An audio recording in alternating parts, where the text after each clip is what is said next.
Hello दोस्तों, स्वागत है आपका इस YouTube चैनल पे। तो दोस्तों, इस वीडियो में जो हम लोग देखेंगे वो क्लास 10वां का रिड्यूस सिलेबस देखेंगे, ठीक है। और ये भी हम आपको बताएंगे कि आपका परीक्षा पैटर्न कैसा है, ठीक है। तो चलिए सबसे पहले परीक्षा पैटर्न को समझ लीजिए, उसके बाद हम सिलेबस भी आपको बताएंगे और क्लास 10वां का सभी सब्जेक्ट का सिलेबस आपको यहीं पे मिल जाएगा। कौन सा टॉपिक को छोड़ना है, जैसे मैं सिलेबस तो अभी देख पा रहे होंगे कि आप यहाँ पे कि दिसंबर और मार्च अप्रैल वाले जो सिलेबस है उसमें तो दे दिया सिर्फ कि इस चैप्टर को पढ़ना है, इस चैप्टर को पढ़ना है, ठीक है। लेकिन उसमें भी कुछ टॉपिक को हटाया गया है, वो आप लोग नहीं जानते होंगे।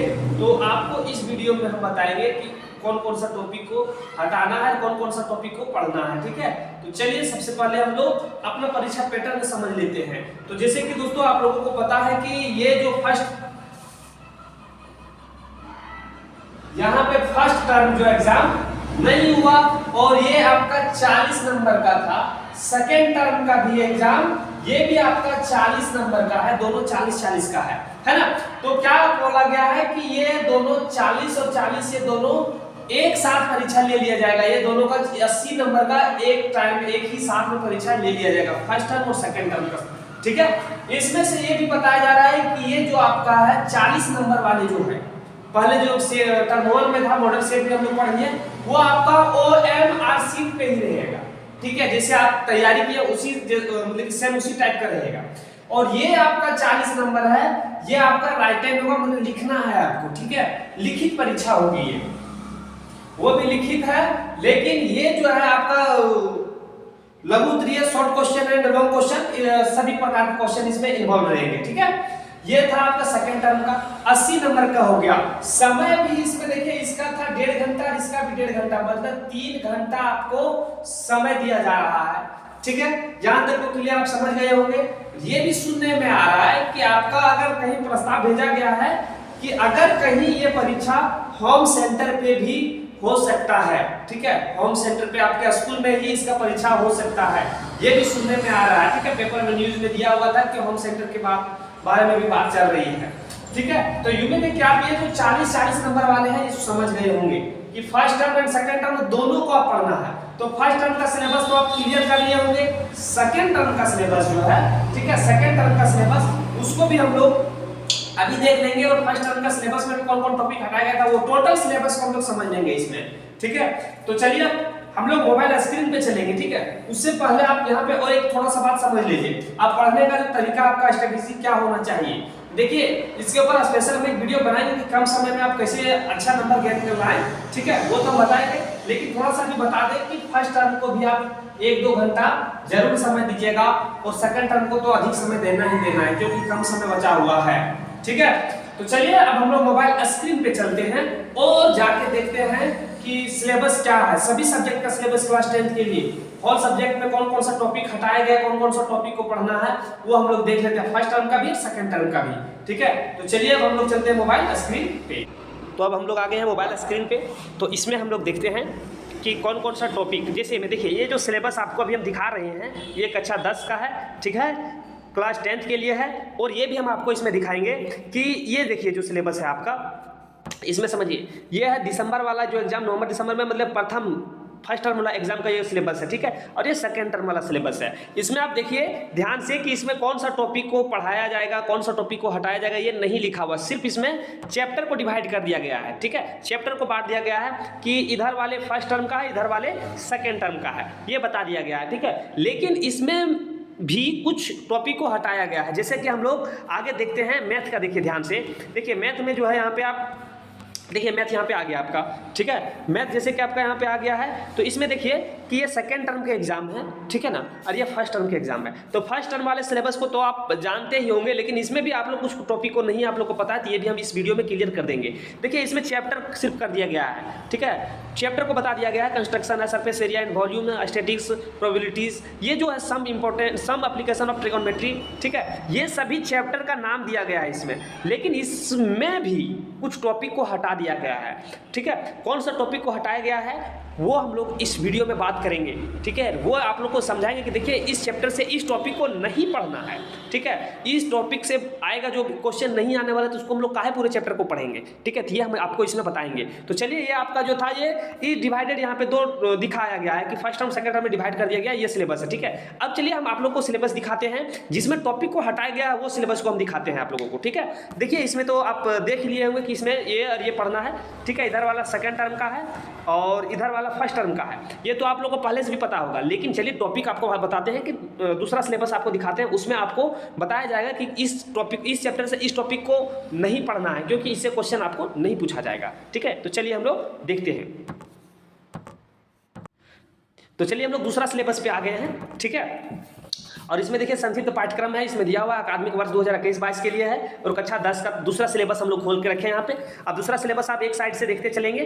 देखिए यहाँ पे हिंदी ये है, ठीक है। अभी आप देखे होंगे कि इसमें दो भागों में डिवाइड था, इधर फर्स्ट टर्म लिखा हुआ था और इधर सेकंड टर्म था, है ना, इसी तरह से देखे थे। लेकिन इसमें आपको वैसा देखने के लिए नहीं मिलेगा। इसमें आपको देखने के लिए मिलेगा कि कौन सा चैप्टर को पढ़ना है, कौन सा चैप्टर को नहीं पढ़ना है, चैप्टर में कौन सा टॉपिक को छोड़ना है, ये बताया जाएगा। जैसे में आप देखिए यहाँ पे सुरपद, ये तो पढ़ना है, जिसमें हाँ लिखा हुआ है पढ़ना है, जिसमें नहीं लिखा हुआ उसको नहीं पढ़ना है, ठीक है। तो देखिए ये दोनों यहाँ से यहाँ तक तो नहीं पढ़ना है, यहाँ से यहाँ तक को पढ़ेंगे हिंदी में, ठीक है। फिर आगे देखिए, ध्यान से देखते चलिए, हम धीरे धीरे स्क्रॉल करते जा रहे हैं, आप ध्यान से देखते चलिएगा, ठीक है। इसमें तो देखिए नहीं पढ़ना है, जो नहीं पढ़ना है उसको हम टिक लगा दे रहे हैं, ठीक है।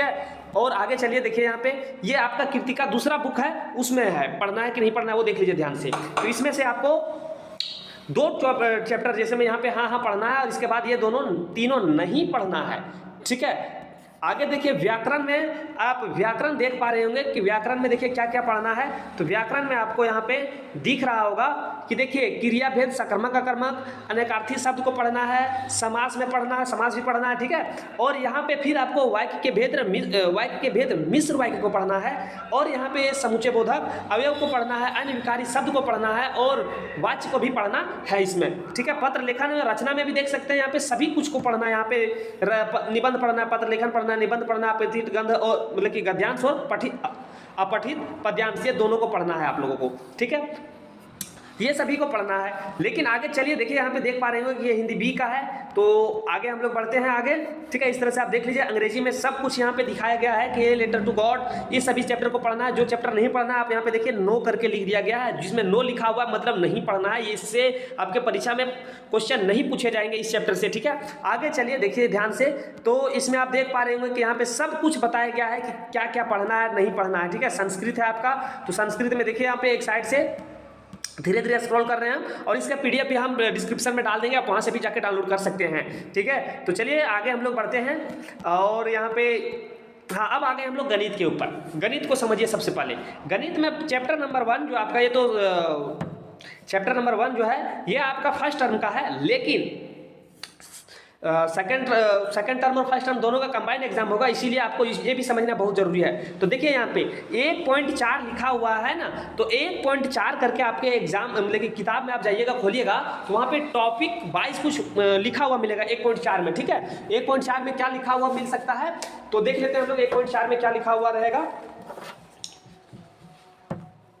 देखिए आप समझ सकते हैं कि आपका 1.3 और 1.4 से क्वेश्चन नहीं पूछा जाएगा, यही समझ लीजिए आप, ठीक है। देखिए आपका 1.2 खत्म होता है, उसके नीचे ही लिखा हुआ अपरिमेय संख्याओं का पुनर्भ्रमण, ठीक है, तो उस टॉपिक से नहीं पूछा जाएगा, ठीक है। उसके बाद फिर आपका जैसे एक्सरसाइज खत्म होता है 1.3, उसके नीचे ही लिखा हुआ 1.5 परिमेय संख्या और उनके दशमलव प्रसारों का पुनर्भ्रमण, ठीक है। ये चैप्टर से मतलब कि इस टॉपिक से क्वेश्चन नहीं पूछा जाएगा। तो यहाँ पे वही लिखा हुआ है, यहाँ पे वही बताया गया है कि इसको नहीं पढ़ना है, ठीक है, इस पार्ट को छोड़ देना है, ठीक है। इसी तरह से दूसरा चैप्टर में भी 2.4 जो है इसको हटा देना है, 3.5 को भी हटा देंगे हम लोग। आगे चलेंगे और देखिए यहाँ पे सेकंड टर्म का सिलेबस में आपको क्या क्या हटाना है वो ध्यान दीजिए। यहाँ पे चैप्टर नंबर 8 में जाइएगा तो वहाँ पे ट्रिगोनोमेट्रिक आइडेंटिटी मतलब सर्वसमीकरण वाला जो है, ठीक है, उसको उस चैप्टर को नहीं पढ़ना है।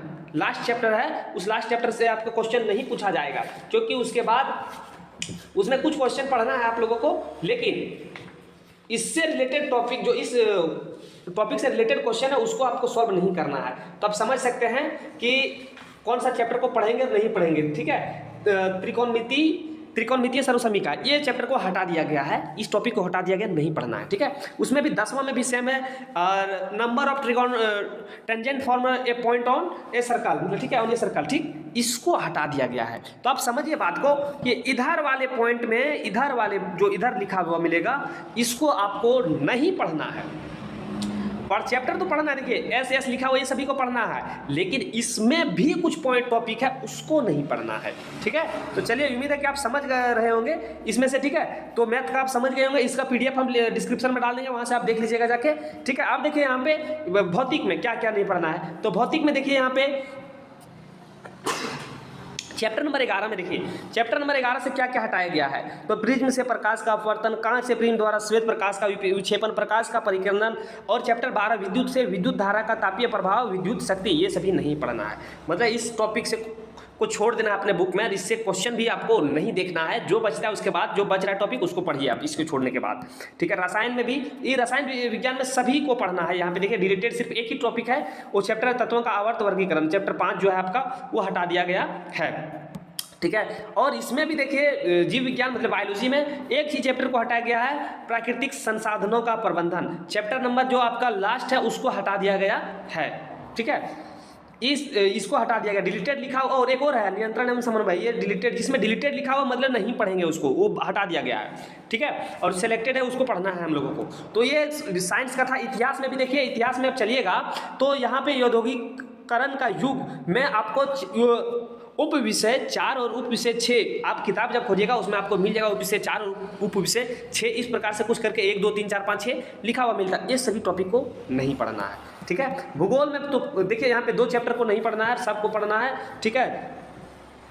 आगे चलिए, देखिए यहाँ पे अर्थशास्त्र में, देखिए अर्थशास्त्र में पढ़ना है, लेकिन क्या क्या नहीं पढ़ना, आय और अन्य लक्ष्य, सार्वजनिक सुविधाएं, स्वामित्व अधिकार क्षेत्रक, सार्वजनिक और निजी क्षेत्रक, साख की 2 विभिन्न स्थितियां, निर्धारणों के स्वयं सहायता समूह, न्याय संगत वैश्वीकरण के लिए संघर्ष, ये सभी टॉपिक को छोड़ देना, छोड़ देना, ठीक है। और फिर देखिए यहाँ पे आप, यहाँ पे नागरिक शास्त्र में आपको ये लोकतंत्र की चुनौतियों में ये सभी पॉइंट को नहीं पढ़ना है, ठीक है। तो उम्मीद है कि आपको समझ में आ गया होगा जो हम समझाना चाह रहे थे, कि आप अगर सिलेबस को समझ जाइएगा तो आप अच्छे से पढ़ेंगे। अगर सिलेबस आप नहीं समझ पा रहे हैं तो आपकी पढ़ाई अच्छा नहीं होगा, क्योंकि सिलेबस जो बच्चे समझ गए हैं वो अच्छे खासे नंबर लाते हैं। जो टॉपर होते हैं वो क्या करते हैं, वो सिलेबस को समझते हैं सबसे पहले, सिलेबस समझने के बाद ही आगे वो क्वेश्चन को सॉल्व करने का प्रयास करते हैं, सिलेबस वाइज क्वेश्चन को सॉल्व करता है, ठीक है। तो आप सिलेबस को उम्मीद है कि समझ में आ गया होगा, और अगर आपको समझ में नहीं आए तो कमेंट करके आप हमें बताइए,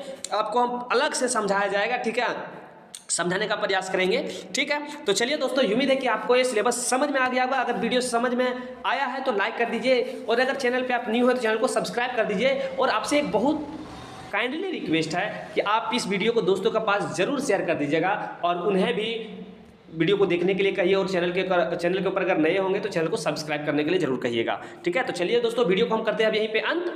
जय हिंद।